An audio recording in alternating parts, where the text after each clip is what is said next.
Brasília, mais cedo você acompanhou um trechinho de uma entrevista do líder da oposição no Senado, Rogério Marinho, criticando primeiramente, mas defendendo uma voz mais ativa por parte do Congresso Nacional em pautas de costume que estão tendo entendimentos diferentes ao da oposição no STF, no Supremo Tribunal Federal.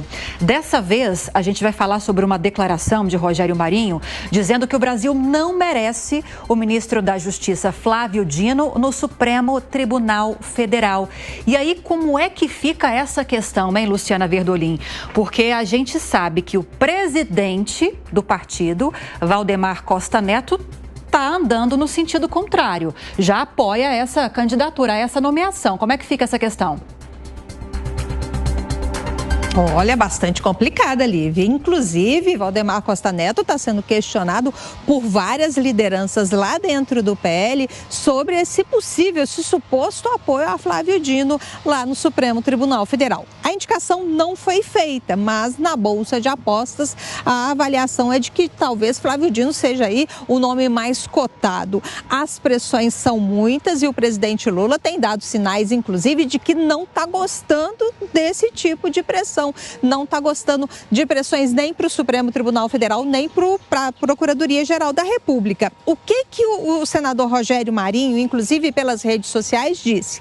Que a forma debochada e militante que o ministro da Justiça, Flávio Dino, tem demonstrado no exercício do cargo é prenúncio de sua atuação caso seja indicado ao Supremo Tribunal Federal. De acordo com Rogério Marinho, o Brasil não merece. O filho do ex-presidente Jair Bolsonaro, o senador Flávio Bolsonaro, também tem se mostrado contra a possibilidade dessa indicação. Ele diz o seguinte: se Flávio Dino já se comporta como um tirano, imagina sendo membro da mais alta corte do país. Numa eventual indicação, segundo Flávio Bolsonaro, votar dele é ser conivente com a sabotagem de Flávio Dino, as investigações dos protestos, dos atos do dia 8 de janeiro, a perseguição de opositores políticos, seu desrespeito com o Senado Federal, entre outras coisas. O senador Magno Malta também já disse que cobrou explicações do presidente da legenda e que jamais votaria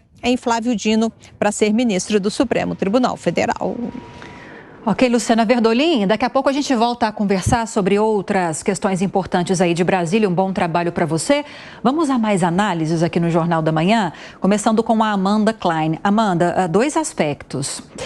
Qual que é a força que a oposição tem de brecar essa nomeação de Flávio Dino, que ainda é o favorito nessa disputa pela vaga de Rosa Weber, e qual é o tamanho que se estabelece desse racha dentro do PL diante desses posicionamentos contrários de lideranças do partido? Lívia, para responder sua pergunta, começando pelo final, acho que esse racha, ele explicita bem a diferença em que há entre esse PL mais profissional, ligado ao Valdemar Costa Neto, e esse PL mais estridente, inflamado, ligado ao ex-presidente Jair Bolsonaro. É claro que ex-ministros, o filho do presidente, ou pessoas mais militantes dentro do PL vão verbalizar o seu antagonismo ao Flávio Dino. Afinal de contas, o Flávio Dino talvez seja a personalidade no governo que tenha mais avocado para si essa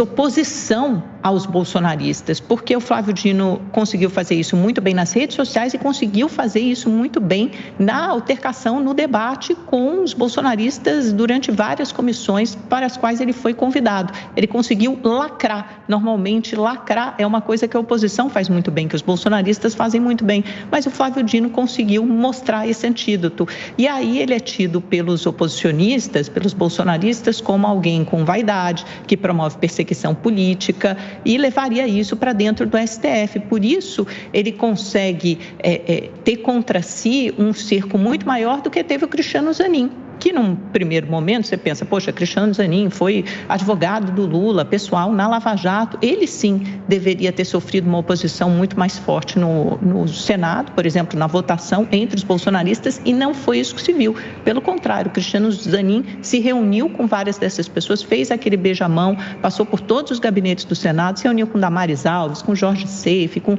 todos os bolsonaristas mais inflamados, e conseguiu até o apoio ou pelo menos não homogeneiza total deles, coisa que o Dino provavelmente não vai conseguir.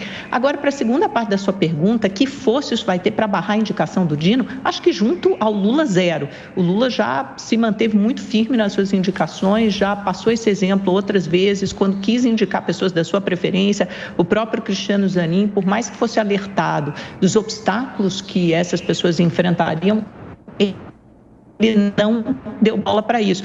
Agora mesmo, na reforma ministerial, cobrado insistentemente, demorou uns 2 meses para complementar esse xadrez, e mesmo para a Caixa Econômica Federal e para a FUNASA ainda não resolveu essas questões. Então, acho que junto ao Lula, zero. Agora, no plenário mesmo do Senado, depende de como o governo trabalhar essa indicação, de como ele for capaz de vencer essas resistências. No máximo, a oposição teria ali 30 e poucos votos. Acho que o Dino, ex-governador do Maranhão, ministro da Justiça, também um político habilidoso, vai conseguir reverter uma parte desses votos, e uma parte, como o próprio Valdemar já vocalizou, vai ser pragmática e votará a favor de alguém que será, muito possivelmente, o próximo ministro do STF, no caso de ser indicado. É muito difícil você ter uma rejeição, acho que isso não acontece há uns 200 anos no Brasil. O Cláudio, entre a boa vontade aparente do Valdemar da Costa Neto e a resistência de parte dos senadores do PL mais ligados ao ex-presidente Bolsonaro, onde é que vai ficar o partido na votação para indicação possível de Flávio Dino ao Supremo?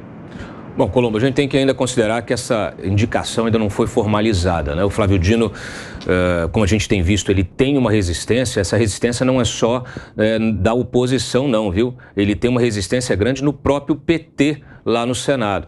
Então, o Lula, naturalmente, vai considerar tudo isso até formalizar o nome. Ele, quando cisma, né, quando define ali, ele impõe o nome que ele quiser. Mas, naturalmente, como político, ele tem de considerar aí essa possibilidade de uma resistência e não pode correr o risco de sofrer uma derrota na indicação de um ministro do Supremo, o que nunca aconteceu lá no Senado, né? Então, a gente também sabe que quando a indicação é feita, a composição de forças também muda. O Valdemar está se antecipando. O Valdemar tem interesses naturalmente pessoais na indicação de pessoas também para a máquina do governo.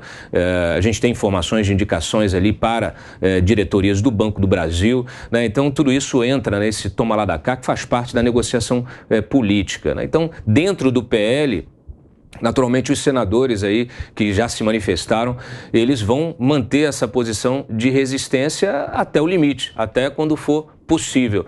O Valdemar não vai fechar questão nesse sentido, não vai punir ninguém por manter a sua oposição. Mas mesmo essa oposição, ela pode arrefecer no momento que o nome foi indicado. Por quê? Porque na política você tem ali uma cultura de não... O político, ele não quer um ministro, não quer ter um inimigo dentro do Supremo, né? Então, quando há indicação formal, normalmente, você sabe, tem aquele beijamão, aquele processo de conversas do indicado oficial já com os senadores que vão participar da sabatina, e tudo isso é negociado, então a tendência a qualquer resistência diminui, né?